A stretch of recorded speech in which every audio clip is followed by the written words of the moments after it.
Tessa, ready? All right. Okay, we'll get started. We'd like to welcome Tony Finau into the interview room, our defending champion here at the Rocket Mortgage Classic. Tony, first of all, if we can get you to take us back to 2022 and what you remember the most about that Sunday. Yeah, I mean, obviously it was a great day. I think, I remember my wife being there on the green. It's always a special moment on 18th green after you win a golf tournament. You kind of have that excitement, but you also have that relief that, you've accomplished the task that you had for the week, which was win the tournament. And just nothing but good vibes. It's so nice to be back in Detroit where I have such a great memory to look back on. And it's a golf course, obviously that I love and just an area that I really enjoy. So it's really nice being back. This is actually crazy. This is the first time I'm defending on the same golf course that I won on. Right. So it's different. It's different than anything I'm kind of experiencing new, I don't know if you call it nerves or excitement, but it's new. This is the first time that I'm coming back to a golf course and defending a tournament on the same course. So it is really nice to be back. What Max, Rory, and Scotty have already defended this year. What would it mean to you to be the fourth this season? Yeah, it would mean a lot. Any win is great, but when you go back to back at a golf tournament, especially on a tournament that means so much to me. This is my first back-to-back in my career last year, winning back-to-back weeks. To be able to go back-to-back at this event in back-to-back years, I think would mean a lot to myself and to my career. And the state of your game coming in, playing for the third straight week? Yeah, playing for the third straight week. I started at the U.S. Open, played Travelers last week, and now here I am at the Rocket Mortgage. So the game feels good. I haven't scored over the last couple of weeks the way that I've wanted, but it's been that kind of year. I have early in my career, I would say I was a very consistent player, but I didn't have a lot of wins. Over the last couple of years, haven't been nearly as consistent, but when I have found myself in contention, I've won. So it's been the tale of almost two careers over my career, and so that just tells me this week I need to put myself in contention, and hopefully I have a chance, hopefully I can win. And before we open up to questions, a lot of fans came in today and are pretty happy to have received this. If we can get your comments on your bobble. Yeah, first of all, man, it's just amazing to have a bobblehead. I've never had one. I used to collect bobbleheads when I was young, so to now have one is honestly, it's just cool. I'm honored. I'm humbled. I mean, this is really cool. Hopefully, anyone who has one enjoys it. And I thought they did a pretty dang good job. Yeah, I mean, this looks amazing. I might have to grow that beard, I might have to grow that goatee again so I can match my bobblehead this week. But hopefully people that got it enjoy it. All right, we'll open it up to questions now. Yep, we'll start right here with Matt. Tony, Matt Sharpen of Detroit News. I'm just curious. Obviously, as the defending champion, this place is going to be, have a special spot for you. But what was it about this tournament that initially drew you to wanting to play in it? And since you've been playing here, how have you seen this tournament kind of? It's a short period, but yeah. Have you seen it improve and things that they've done to kind of make it better for players and being a place they want to play? Yeah, no question. The first thing that drew me to this place when I first played it was the golf course. I think it's an awesome layout. And then, to me, as I've learned about the history of Detroit Golf Club, I thought that this was an important place for me to play. And what I mean by that is I think that this is the most diverse country club in the country. And that means a lot to me, that I can play at a golf course that is so welcoming and has that great history. As I learned about that, I thought that this would be an amazing place to play, and being the champion speaks to that. So I think it's a tournament that I'll play because of that for many years, and I think that's important in our world and in our game, that the diversity of our game continues to grow. And here at the Detroit Golf Club, again, I think it's the most diverse country club in the country, and I'm happy to play at a golf course that has that history, and as I continue to learn about it, there's nothing but great things. So I will be back for many years to come. Yep. Oh, yeah, sorry. Is this around the tour with other guys talking and, figuring out schedules and all that, is this something that is is this a tournament people are starting to talk more about? Like, hey, maybe this is a place I'd like to play. Do you feel any of that sort of momentum of other guys being interested in coming and playing here? Yeah, I definitely feel the momentum. I think you've got JT added himself to the event this week. Max Homa's back. Tom Kim, these guys that have had history here, Colin Morikawa. I think the list of guys that are playing this golf tournament are going to continue to improve. But I think they just like me, they just have to play it once. A lot of the guys that have played it continue to come back because it is such a great venue.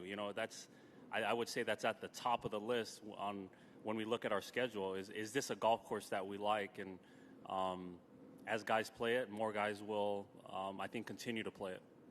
All right, couple over on the left. We'll start on the first row, and then Brendan. Hey, Tony. Ron Kloss, Betsbridge Golf. Your ball striking has been tremendous week in and week out. When you experience some of these struggles with the putter that kind of have sometimes plagued you throughout your career, is it a grass type? Is it technique related? And how do you not let it affect you mentally when you're going to have to make a lot of putts this week? Yeah, we're just talking about it coming up with Jason, the tournament director. I think this may be a week where you're going to have to go 30 under because of the conditions being so soft. So when you shoot 30 under, you got to make putts.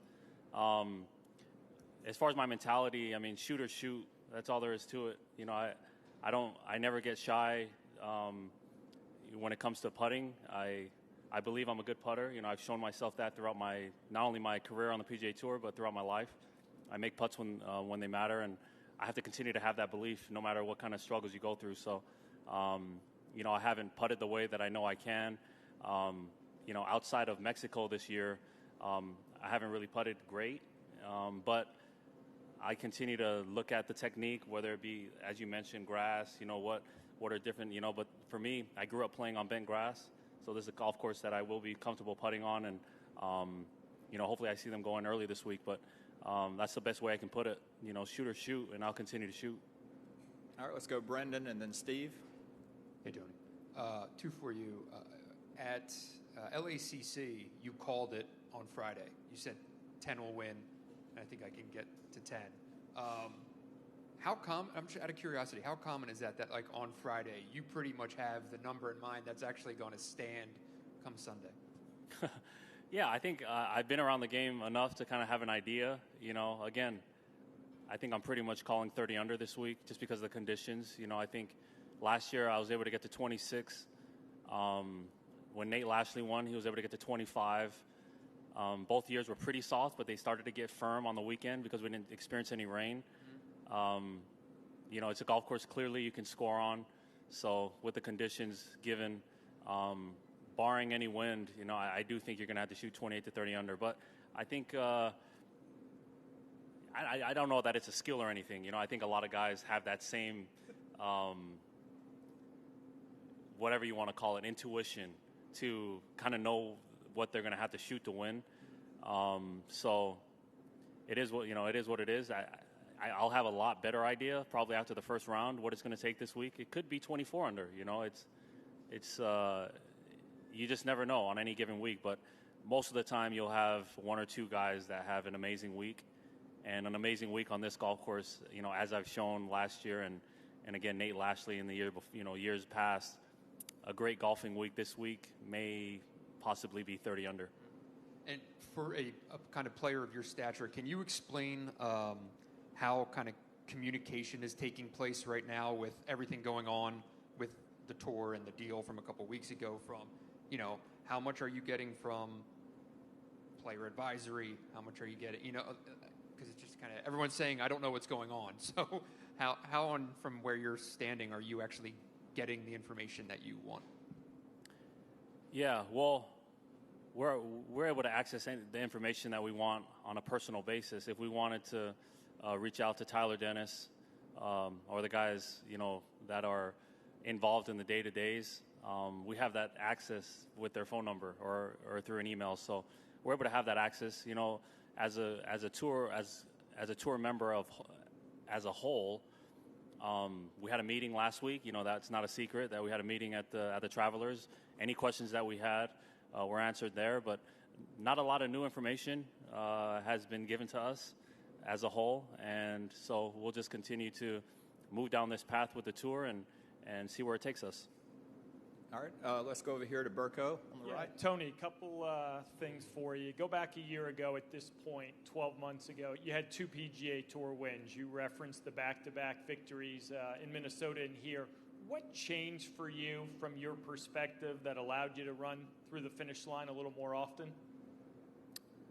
Yeah, that's a good question, Burko. I think what changed for me was a couple things. The first thing was that I was committed to a certain putting technique.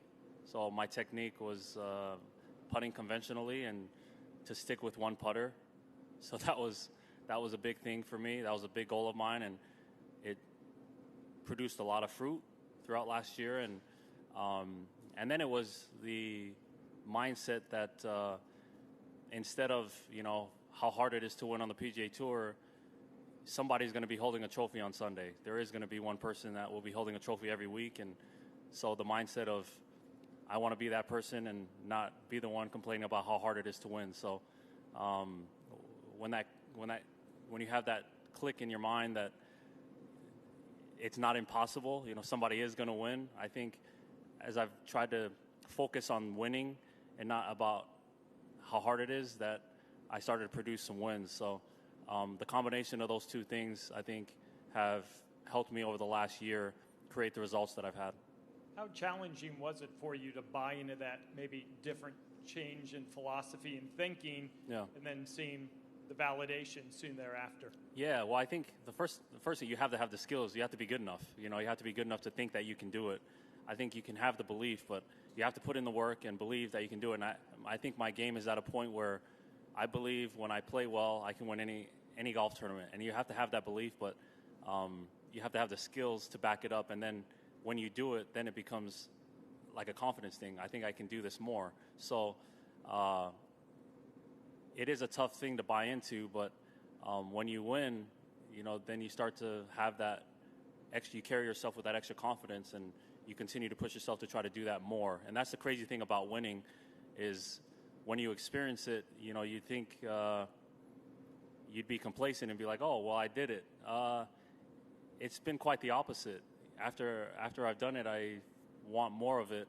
And I think the top players in the world talk about that. You know, you're never really happy. You're never really satisfied with the amount of wins you had, you know, and I have 6 now, but you know, I want to get 7, and after I get 7, I'm going to want 8. So this week, you know, I'm looking for number 7. All right, we'll wrap it up over on the left with Chris. Hey, Tony, Chris Madigan with RocketMortgageClassic.com. You obviously have the bobblehead as a special nod up there, but there's something else that the tournament has worked on, and I believe you've tasted the sandwich, but the Finau Fitu sandwich is a special opportunity for fans to kind of celebrate you and your culture. But what's it mean to have a sandwich being built and sold in your honor? Yeah, again, I'm humbled, you know, and honored. I mean, the Finau Fitu is a very tasty sandwich. Anybody that's here this week, I would advise you to order it. It comes with coconut water, which is my favorite water or my favorite drink really on the planet. So it's quite a touch that Rocket Mortgage would do something like that. I've never been a name on a menu. I've never been asked to have a menu item. So for them to do something that special is extremely cool. Definitely something that I'll always remember. So, I mean, I've got this bobblehead. I've got the item menu, you know, representing me, my culture. I mean, it's quite something. So I'm really excited to be back to defend this week, and it's been some amazing touch already by the Rocket Mortgage. So I'm looking forward to playing in front of the Detroit fans again. It's your world this week, Tony, and we're just living. You guys sure making it feel that way. Thank you. Thanks a lot.